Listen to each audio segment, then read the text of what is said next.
interpreted language means compiles for syntax errors and then interprets. That means before running of the program, it will see that the program is free of errors. Then it will start interpreting line by line. Third important point is built on C routines. This is the third important point. Okay. And the fourth point is it is object oriented.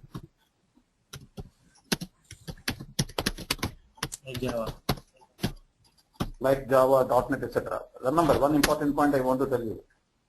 Object-oriented methodology is not accepted by each and every language. The language has the flexibility, then only you can incorporate object-oriented features inside. Yeah. Languages are not made by default in most of the cases as object-oriented. Got my point? But there are certain languages which were created with a special focus on object orientation, like .NET and Java. But most of the languages subsequently they incorporate and try with all the features of object orientation. For example, take the case of Perl. Initially, Perl was not cooperating with objects. Subsequently, the concept was introduced. Now, Perl is object oriented. Like the PHP also. PHP initially was not object oriented. Yes, exactly. So, object orientation is a language feature. It is not that some certain native object oriented languages are there, like C++, Java, and .NET. They are by default, they are created with that view. Got the point? Yes. That is. Yeah. So, any language is naturally, even with C also, you can create object orientation. That is why C with objects. Object C is also there. Got the point? Object C, yeah. Object C is also there. That means inside C, using C also, you can create objects and classes. And you can incorporate all the features of object-oriented programming in C also. It is not that C++ is the native language like that. So any language that has the flexibility to incorporate object orientation either before or after, you can call it as object-oriented language. But certain languages at the time of creation itself, with a view to work with object orientation, they are developed, like C++, Java, and .NET. That's the point. Just 1 minute. Give me 1 minute to go up. 1 minute. Yeah, sure.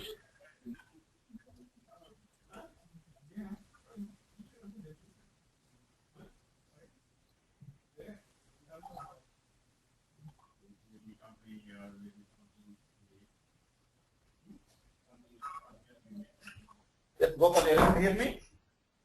Yeah. Yes. So object orientation is not a default activity. Subsequently, if the language has the flexibility, it can be incorporated inside the language. Understood? Then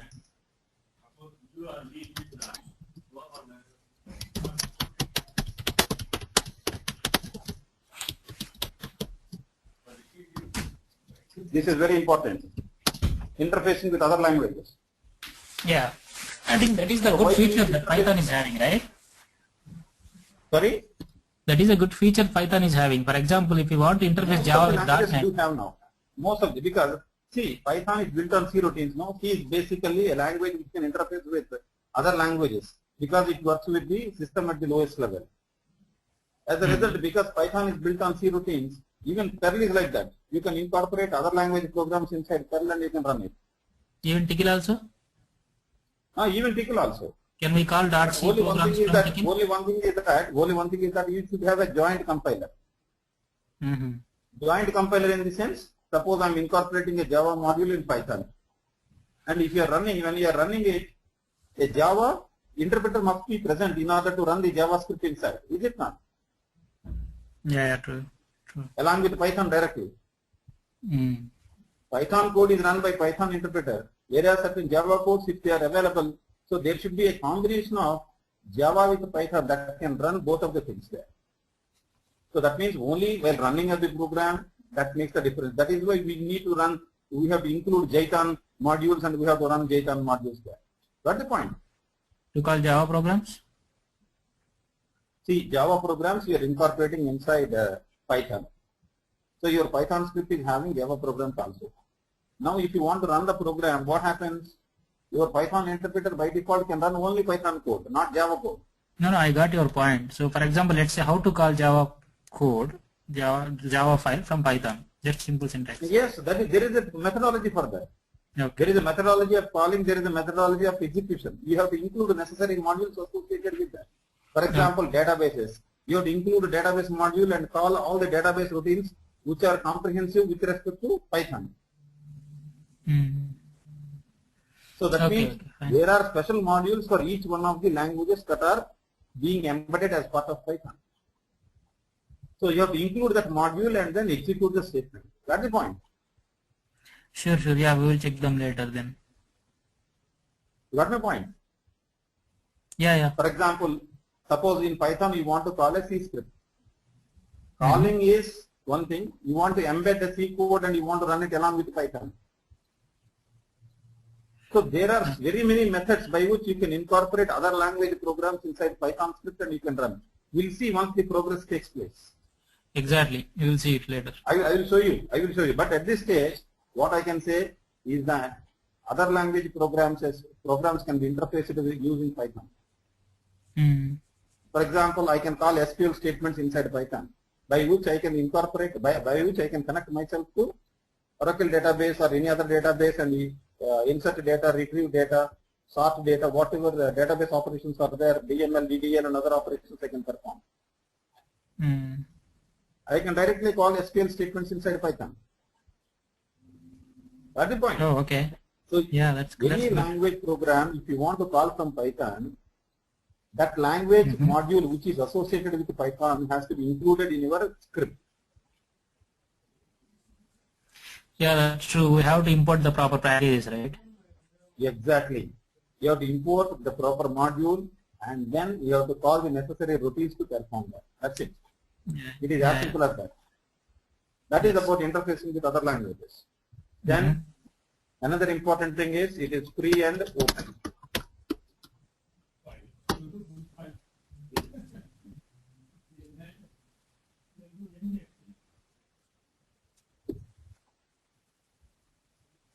So these are some of the important aspects we consider before running of Python as a programming language. Understood? Yeah. So portability, compiled interpreted language, built-on C routines, object-oriented, interfacing with other languages, free and open. These are the features. Now let us come to the actual topics now. Now, as I told you, the course is divided into two parts. One is programming language. I come to this.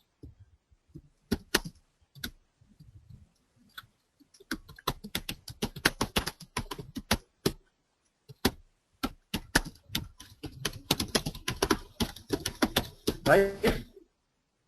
Hello? Yeah.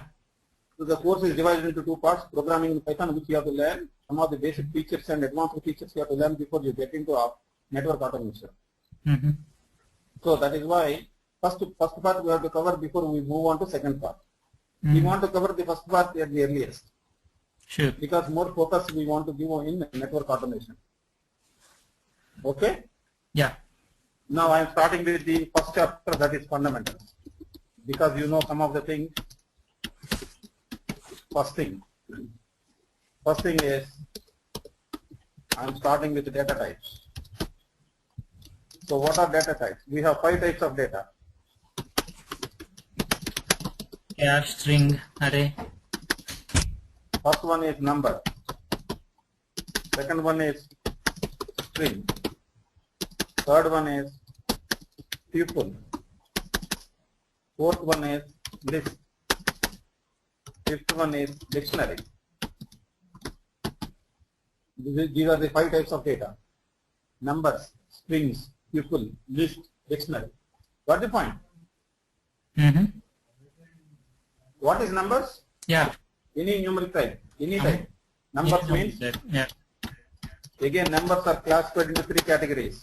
Integer, Double.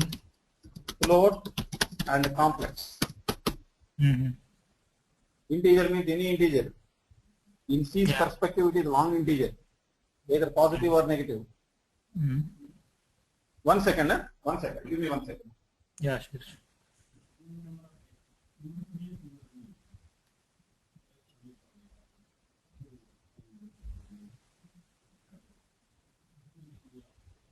Yes. So integer means any whole number. Any whole number, positive or negative, but it is a long integer from the perspective of C. What is the floating point? It is single or double. With the What is decimals. the complex number? What is the complex number? Is something like A plus BJ, something like that. Yes. But we don't use complex numbers anywhere, right? In Python, in real time? No. In mathematical applications, we need to use no. Yeah. Mathematical we will use, but not in our current field or whatever. This is about numbers, integer, float, and complex. Then coming to strings, anything enclosed in single or double quotes. Single quotes. That is a string. Yep. Understood? Hmm. So anything enclosed in single or double quotes, we call it as a string. That's the point. Yeah. Third one is tuple. What is a tuple? Tuple is, what is a tuple? It is a static array. That means it is a list which cannot be altered. You got the point? Arrays are of two types, static array and dynamic array. Once you create the array, you cannot change it, no? Okay. So, I'll come to that. Just 1 minute. Static array, or otherwise, you can call it as static list, which cannot be changed. That means this is what is called immutability. Immutability, yes. Immutability means individual components cannot be changed.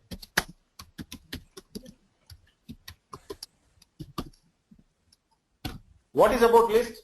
Just to try to assume I am coming. 1 minute.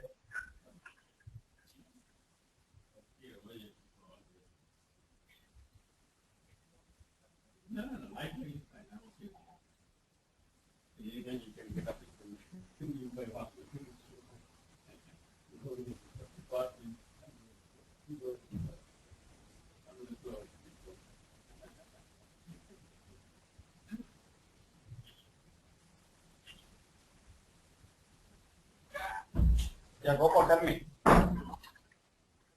Yeah, list is a kind of some elements. No. How do you draw the difference between a tuple and a list? What is meant by immutability? See, you create a. Okay. Yeah, immutable, I guess. Individual elements of the array cannot be reassigned. Already I created 1, 2, 3, 4. Suppose 3 I want to change it to 30. I cannot change. Such a list is known as a tuple. Yes, that is called immutability. Immutability means once assigned, individual elements cannot be reassigned. Even strings are immutable. You have to understand that. The only thing is you have to create a new tuple then. Otherwise you can alter. There are certain functions by which you can alter. Strings are also immutable. What is by altering? What is the difference between altering and Suppose I can replace that element with a new element value. There is a function called replace. Directly you cannot assign. That is called replace. You got the point? Directly you cannot assign. X of 3 is equal to 100, you cannot assign. Once X is a, if X is an array. That is, X is a tuple, I mean to say. Okay, but we have to use the X is a tuple. Gopal, you are able to follow? Yeah. Hello? So once a tuple is assigned, individual elements cannot be reassigned. However, there are functions by which you can replace the value. Once we I don't know how does it really make sense. What exactly I mean? Yeah. Sorry? I don't know why they designed like this. It doesn't really make sense, the meaning of the tuple. They are saying it is static and again we are able to replace it. Exactly. The point is that in a program, if you don't want to change the individual elements of an array, you want to create it as a tuple. Suppose there is a program where you want to abundantly increase the size and decrease the size of the array. That means dynamic array facilitates all the push, pop, shift, unshift, all these facilities. That is why they segregated. This is a very powerful feature of having two important features of the array. Static array and dynamic array in any language. What's the point? This is a very, see, Okay. what happens, what is the advantage? In dynamic array, you can reduce the space, increase the space whenever you require. Suppose there are certain items you don't like to change throughout the program. You can put them as a tuple. Understood? Yeah, got it. So tuple, and every language, even in VB script also you have the same facility. Perl also you have the facility.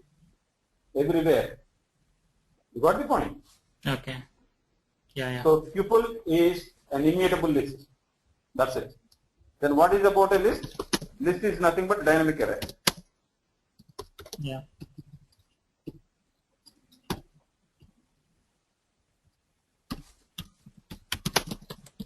So once I say a dynamic array, what is the advantage? It can grow infinitely. It can grow infinitely. There is no limit. You can reduce the size, increase the size. You can perform all types of stack related or data structure related operations directly on the list. However, remember, a list can be converted to a tuple and a tuple can be converted to a list. That intra-conversion is possible. Oh, okay. What's the point? This feature I like it. Yes. And next one is dictionary. What is a dictionary? Dictionary is nothing but a hash. Associative array. Yes. Key value page. Exactly. Key value base, yes. That's it. What's the point? Dictionary is nothing but key value page. So if you want to associate, if you want to create associative arrays or hashes like activities, you can use the dictionary and you can perform. One important point, in a tuple, an element can be any other type. Oh, okay. Is it not? That's good. Tuple means list also. Whatever I talk about the tuple, it is equivalent to list also. In a list, element need not be individual. An element can be another list. An element can be another dictionary. It can be another tuple. Individual element of a list can be anything for that matter. Similarly, a dictionary value need not be one value. It can be another array.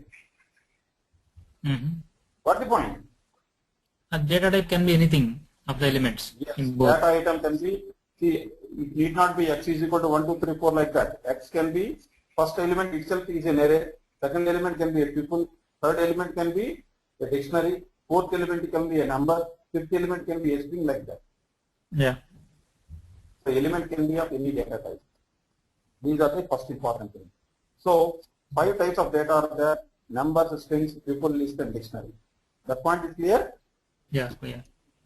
Next, another second point. I am coming to variables. Some features you have to understand. First thing, variables are global by default.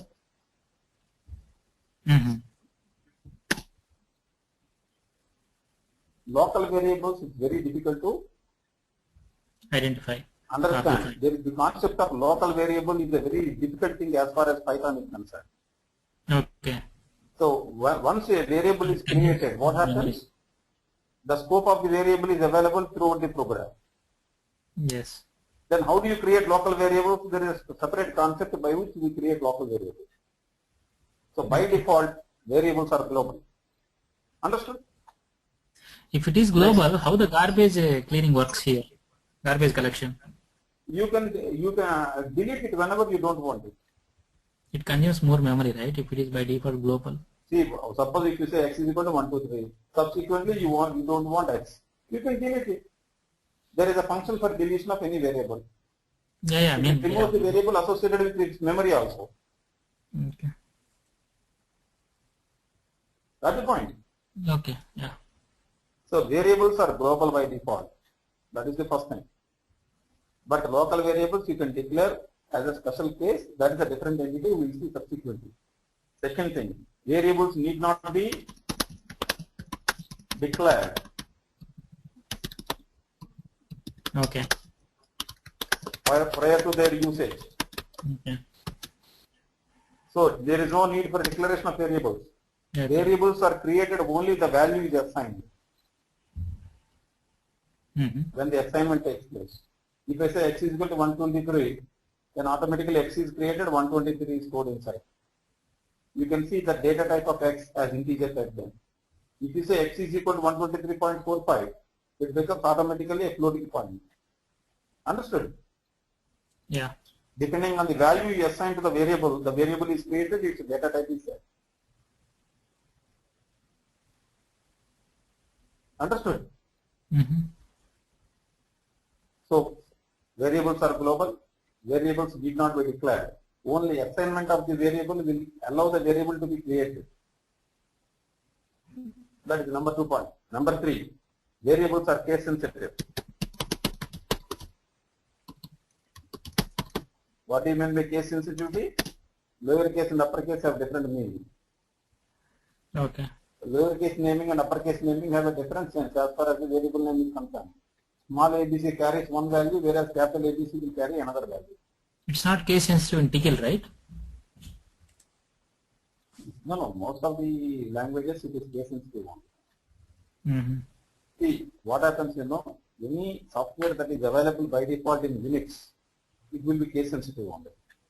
Because Unix feature is case sensitiveness. Windows feature is mixed case. Mm-hmm. Because these languages are built from Unix, these will have the same facilities. Case sensitiveness will continue. Okay. Okay? Because their uppercase and lowercase have a different meaning as far as Unix is concerned. Next, variables.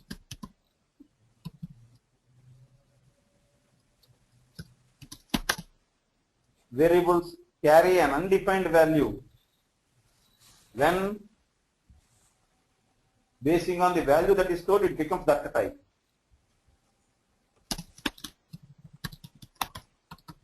Variables carry the type of the value. This is the important point. Right? Okay. If you say X is equal to 123, it becomes an integer variable. If you say X is equal to Gopal, it becomes string variable. If you say X is equal to between parentheses, if you give 1, 2, 3, it becomes a tuple. If it is in square brackets, if you give, it becomes an array. If it is in curly braces, if you give, it becomes a dictionary like that. Got the point? Okay, okay. Look at this. How do you say whether anything, how do you create a list or something like that? For strings, single or double quotes. Understand? Yeah. Single or double quotes. For tuple, parentheses. For arrays, these are the classifications, square brackets. For Okay. dictionary, it is curly braces. This is the syntax. Mm-hmm. For strings, you have to use single or double quotes. For tuple, whenever you create a tuple, you have to use parentheses. Whenever you use a list, you have to put it in square brackets. Dictionary, you have to use in curly braces. This is the concept. Now data types are over, variables are over. Now what you are supposed to do now? You have to do a practice of all these things now. Let us go to the program now. I am keeping here like this. This point is clear now? For control flows? Sorry? Shall we practice some control flows now? If we are for loop while No, because we have to cover what is the number and so many things we have to cover before we get into it. Okay, sure. I mean, we can cover this one in there also. So we can. No, I have to tell you how it is created, each one is created. Anyway, I will come back to one important thing, that is IO. Okay. Anyway, I will complete IO. IO anyway you have seen now, print is the statement, this is the output statement. Yeah. What about input statement? That is raw input. Raw input. This is the new thing. Raw input, you have to give a prompt here. Within quotes you have to give a prompt here. That is. Right? Mm-hmm. So this is about IO. Now data types are clear, variables are clear, IO is clear. Yeah. But some of the things you have to understand now. I am coming back to this point is clear now? Let me save this. As a fundamentals maybe. Some notes like that I see. Now, I am getting into the prompt part of it. Look at this. CMD. properties. Yes. You're able to see the screen clearly? Yes. cd slash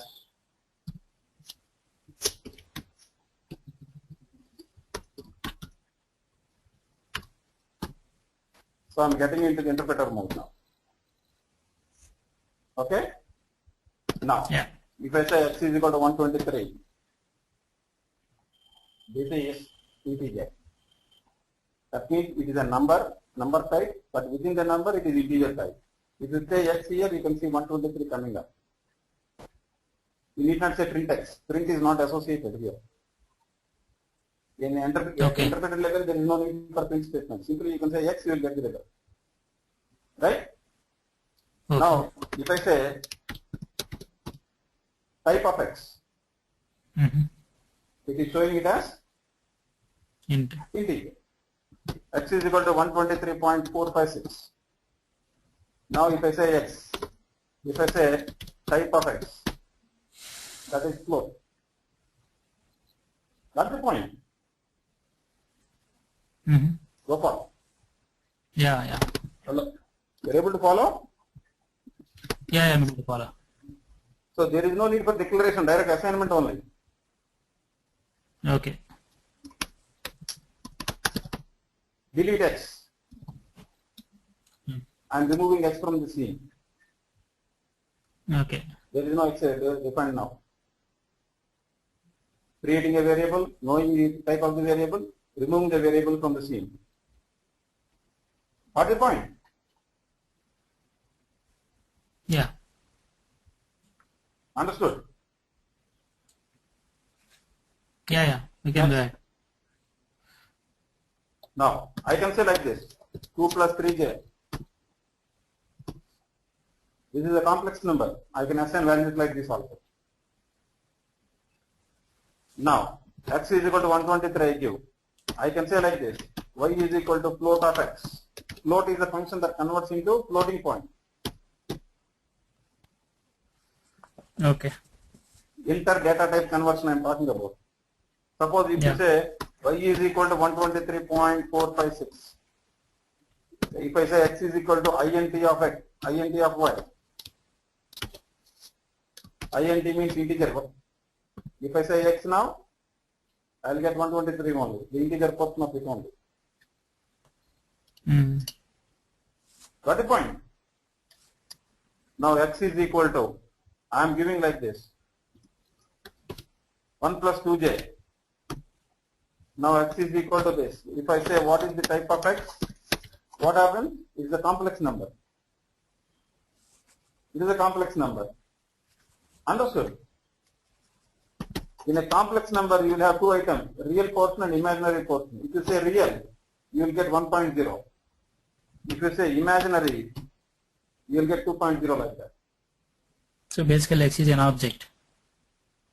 X is equal to 1, yes, X is an object. Anything is an object actually, we will come to know about it subsequently. So X that real, you can see the property out of that. X that imaginary, you can see the imaginary portion out of that. And how do you convert from one data type to another data type now? Instead of giving like this, you can say like this, x is equal to, you can use a function called complex 2, 3 also. It is nothing but a 2 plus 3k. You can use a function called complex.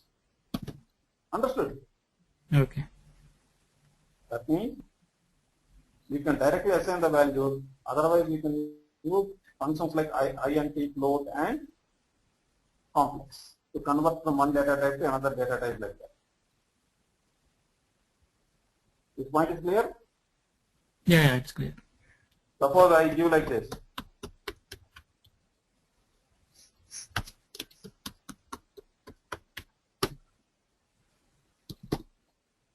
See, it is giving that much bigger value. Yeah. So Python takes as much big values as possible. L indicates long integer, that's it. It is more than 4 bytes. That means you can use all the things without any problem. Understand? Yeah. That's the point. So, data types, variables, then about numeric type we have seen now. That is integer type we have. That is numeric type we have seen integer, float and double we have seen now. Okay? Now I want to clear the screen. To clear the screen, I have to import OS module. Because OS system we have to use. So now I am calling os.system and I am using clx command to clear my screen. So whenever you want to clear the screen, what is the command you have to execute? os.system cls. os.system cls. cls must be in single quote. Import need not be each time called, because import once called it is effective till you come out of the session.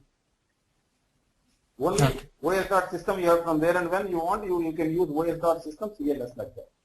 In Unix it is os.system clear. Okay? Okay. Now this is about this. Coming to strings now.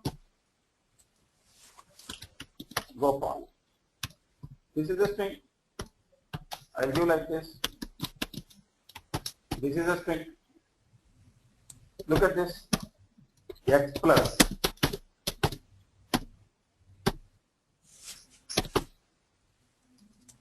What does it mean here? Plus is the concatenation operator.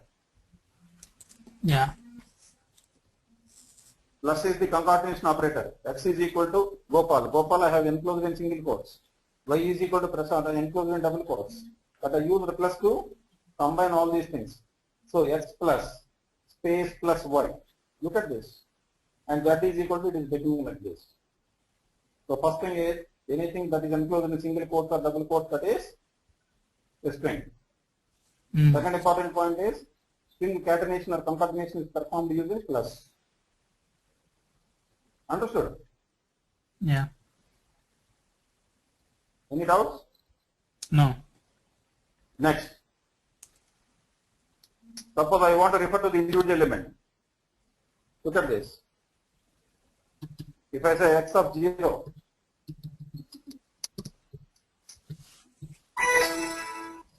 what is x of 0? First element. The subscript will start from 0. X of 0 means Oh, okay. G. Just a string. From Gopal it is G. You are able to follow? Suppose if I give like this. X of 0 is equal to, I want to make it as T. This is not allowed. Why? Individual elements cannot be allowed in a string. It is immutable. Once a string is assigned, see? So X of 0, no? Sorry, X of 0. Object does not support item assignment. This is what is exactly known as immutability. Strings are immutable. If you want to find out the length of a string, you can use len function directly. Okay. But there are so many, very many functions. Python is not like a simple language where you can learn the things on your own. There are so many functions you have to learn. I'm talking about the first very basic fundamentals only. Because we perform so many activities using these functions. String functions are there, number functions are there, list functions are there. Around 50 to 60 functions we have to learn before we actually get into different programming components. Got the point? First point is anything that is enclosed in single quotes or double quotes, it is a string. Strings can be appended using plus. That is concatenation can be performed using plus. Third important point is len will give you the length of the string. Okay? How do you refer to the individual elements? Using a subscript. The subscript starts from 0 to n minus 1. Yes. Understand? You cannot reassign the element because strings are immutable. Now look at this. If I say 0:1, GO. that means GOPA. No, greater than or GOPA. equal to 0. Greater than or equal to 0 but less than 4. 0 to Oh, 3. it's less than 4. Okay. Less than 4, not up to 4. Okay. It is less than 4. That means 0, 1, 2, 3. GOPA. Yeah. Got the point? Yes. Next.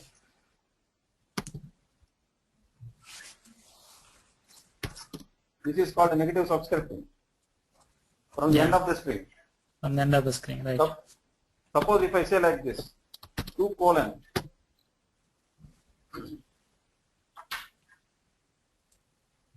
PAL greater than or equal to 2, but upper bound you have not specified. PAL. Suppose if I give like this,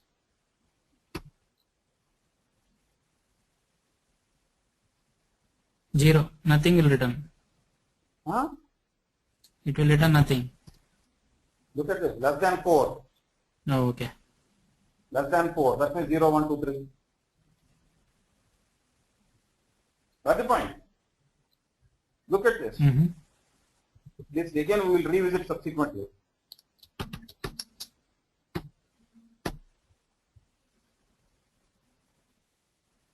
Oh, it's a kind of string reverse. String reverse. Colon, colon minus 1. Okay. If I give like this, colon, colon minus 2, what happens now? That is what exactly you have to understand. Minus means from the reverse. GPL. Every second character from the reverse. Okay. What is this minus 2? What did it do? No, minus means from the end. 2 means every second character starting from G. From the end. Every second character starting from G. Gopal, no? Gopal you reverse. First G, then comes B, P, then L. That's the point. This is the reverse, no? G, P, L. Every second character. Like that, so many functionalities are there. This is string reverse. This is called. If at all you want to perform all these things, in most of the languages you require separate functions. Is it not? Yeah. String reverse you require. And then if you at all every second thing you just like that, every second thing if you want, it's very difficult to get. You need sometimes you may have to write a program also in most of the languages. Yeah, alternate. If you get alternate means we have to write the program. Program, but here it is a direct thing. But in fact, we do a lot of things. This is only beginning I am talking about. This is about strings at this stage. So length of the string concatenation, creation of the string substring operations, these are known as. I talked about substring operations at this stage. I will revisit everything subsequently when we write programs. Yeah. With more depth. Understand? This is about strings. So numbers I completed, strings I completed now. Okay? At this stage, first level. What is the third level? Tuple. I am creating a tuple now. Look at this.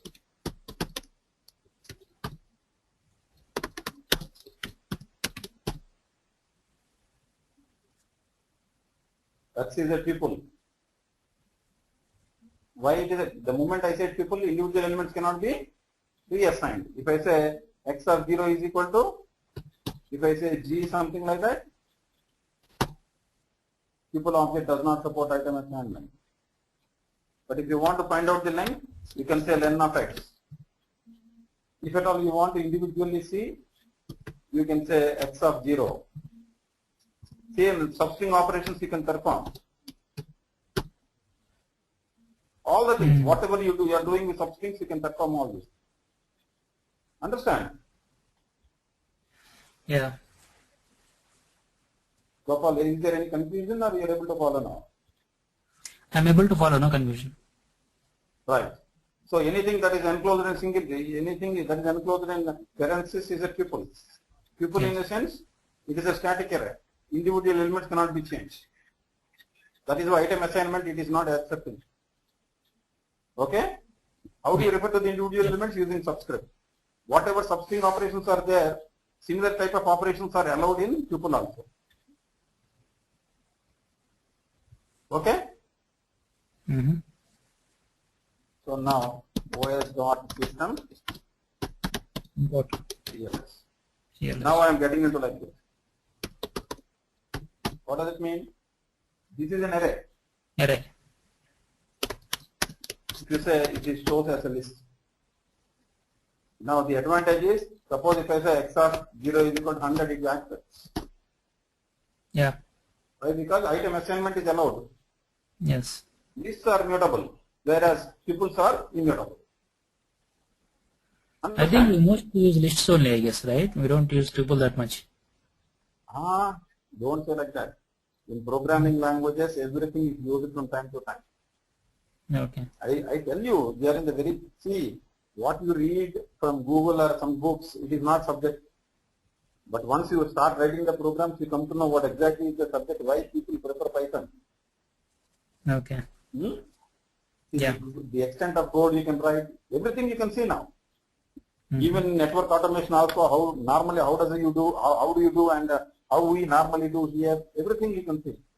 But you should have patience, learn the complete subject, reproduce it at the subsequent levels. Okay. Okay, this is about this. Now if I say like this, what happens? Look at this. 1, 2.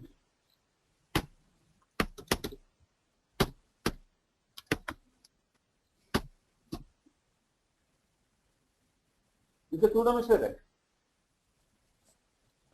Yeah. One of the elements is an array by itself. Yes. So suppose I want to refer to the second element. If I say x of 2, what happens now? 4, 5, 6 will come.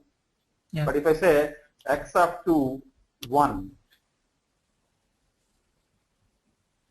X of in that 2. second element will come. Okay. Two-dimensional array. Two-dimensional array is a big concept there in most of the languages. You can go to three-dimensional array also here. Yeah. Simply, It's a big one. x is equal to 1, 2. You can say 4, comma, And then 5, 6. 5, 6. And then 7. Close this. 7, 8. Close this. Yeah. Mm. So if I say x of 2, x of 2, I am getting this. Yeah. X of 2, 1, if I am getting this, 5, 6 I am getting. If I say x of 2, 1, 0, if I say, 0, 5.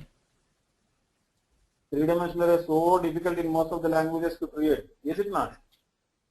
Mm. In C, suppose if you want to create a three-dimensional activity, rows, columns, so many things you have to do, no? I, J, L, I, J, K. 3 loops you have to maintain.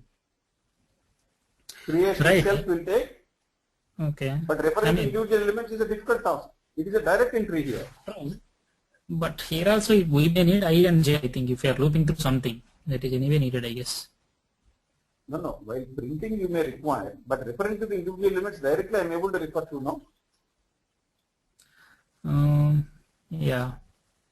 This kind of assignment, suppose if you want to create in most of the languages, what happens, because this is dynamic in nature here, what happens, you can extend the array, reduce the array.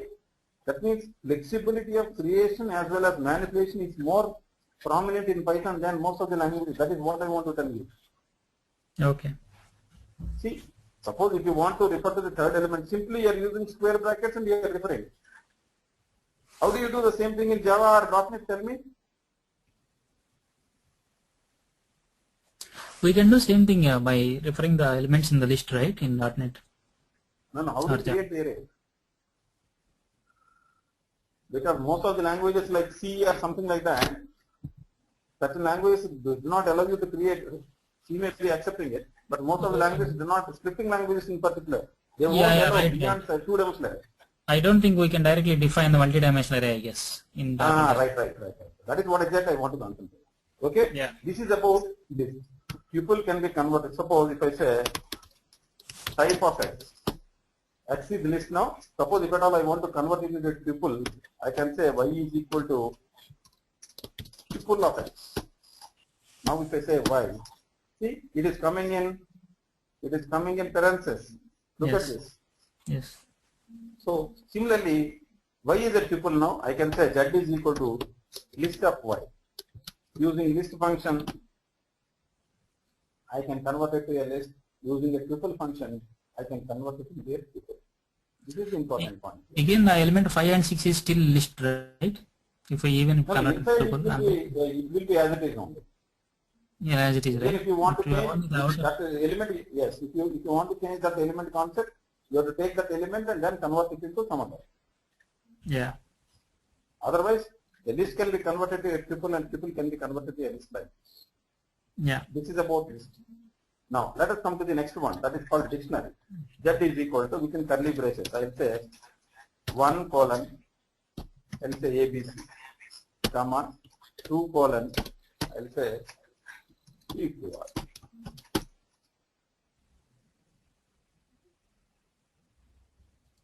ABC is not enclosed in ABC is missing quotes. Yes. Now Z is this. If you say type of Z, you can see that. Dictionary. So how do you say, now if I say Z of 1, if I say, Z of 1. Yeah. I'm using square brackets only, remember. Yeah. I'm using square brackets only, that is important. Z of 2, I can do. Okay. Right? There are dictionary functions by which you can create the keys, values, everything we can get. A dictionary element need not be a single item. Instead of that, 1 can point to a multi-dimensional array. 2 can point to another multi-dimensional array like that. Need not be ABC or PQR. One individual element need not be there. It can be a combination of, it can be any item for that matter.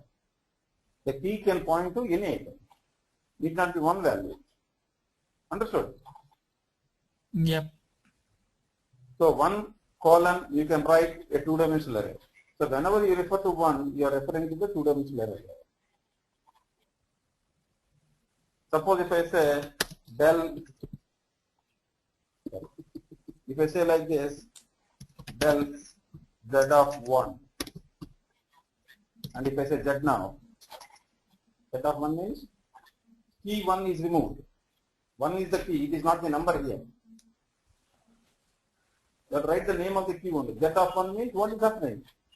Key is removed. Key is removed means value associated with it is also lost. Yeah, yeah. So that is. Then if at all you want to add 1 again, how do you write it? Z of 1 is equal to, I can say Prasad, for example. What happens? Now if you say Z now, you can see that it is coming up. Understood? Yes.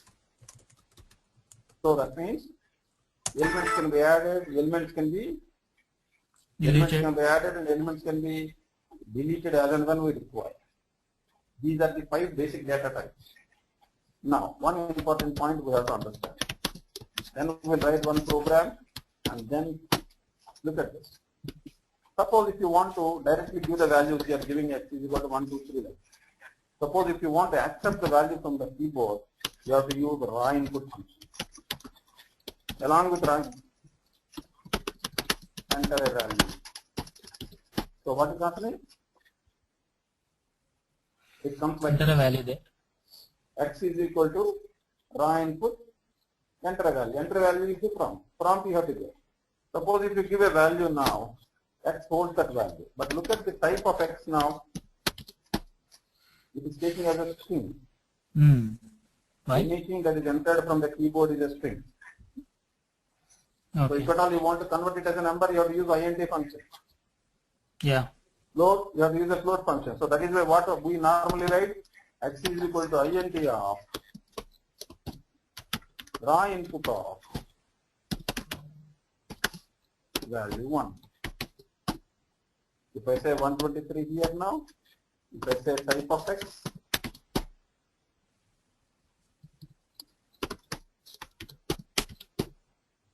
got the point? Using a conversion function, you have to convert. Otherwise, whatever you enter from the keyboard, that is nothing but string only. What we did here, raw underscore input value 1. You are converting. Value 1 is a prompt. Value 1 is a So prompt. that means it is coming value 1 and we are entering a value 123. But that 123, it is taken as a string, it is converted to integer. Because we are using int function before it. Okay, okay. Got it. Understood? Yeah, Now yeah. let us write a program to understand this now. One program will write and then You can see that. I understood this one. No problem. No, we'll write one program now. Look at this, not about this. I'm introducing a program to add two numbers. Yeah. Right? Now, x is equal to int of underscore input. X is equal to int of underscore input. Again brackets. Enter a value. Val1. Okay? Or enter a value.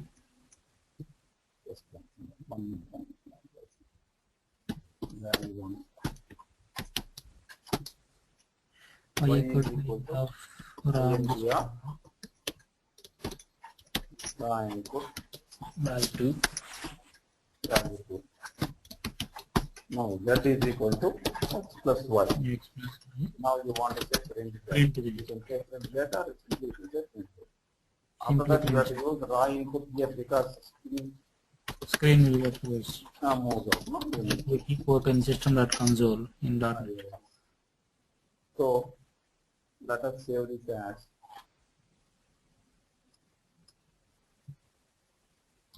g1.py. We'll make some changes subsequently. Now g1.py is there. Let us go to g1 here. Double click. Value 1, 123.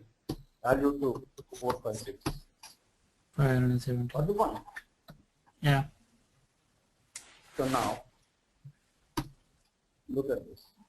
Let us edit this now.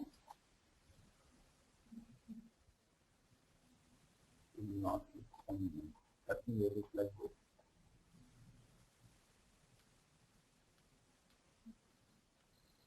One important thing you have to understand. I am simply printing Z, but I want to print like this. Look at this. The value of or the sum of, look at this, how I am writing. The sum of percentage D and percentage D is percentage D. This is my string.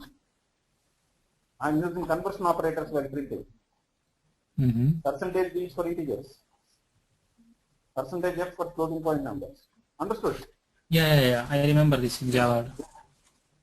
In most of C programming also you come across. But while writing your percentage is, you have to write like this. X comma Y comma Z. This is the important point. So one more parenthesis for this. With the parenthesis you want to keep it. So the prompt string must be, the conversion string must be in quotes. After that percentage. What is that percentage is going to do? In place of conversion operators, it will substitute the values. The list, that means in first percentage D you will have X. In second percentage D you will have Y. In third percentage D you will have Z. But X, Y, Z must be in parentheses. Even if one value is there, that must be in parentheses. Got the point? Okay. Let us save this. Let us save this now. And let us execute. 1, 2, 3, 4, 5, 6. Understood? Yeah. Got the point?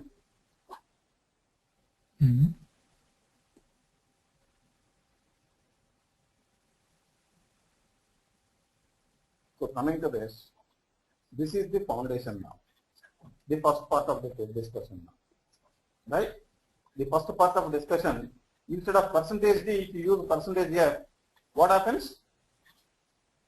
What happens? The floating points. Floating point. But there, while accepting the value, you have to say float off. Instead of int off, you have to say float off there.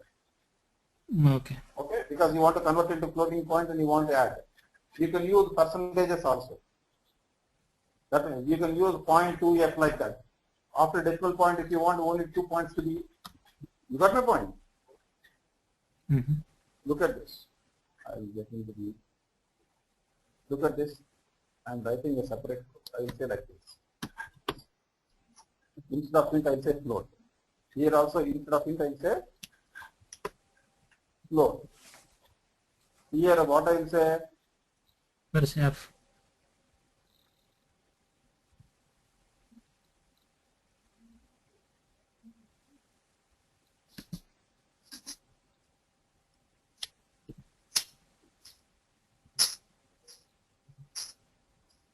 Look at this. I'll give 0.2f. Okay? Let us save this as another file called G2.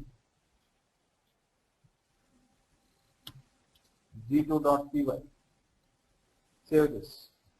Now I am running G2 now.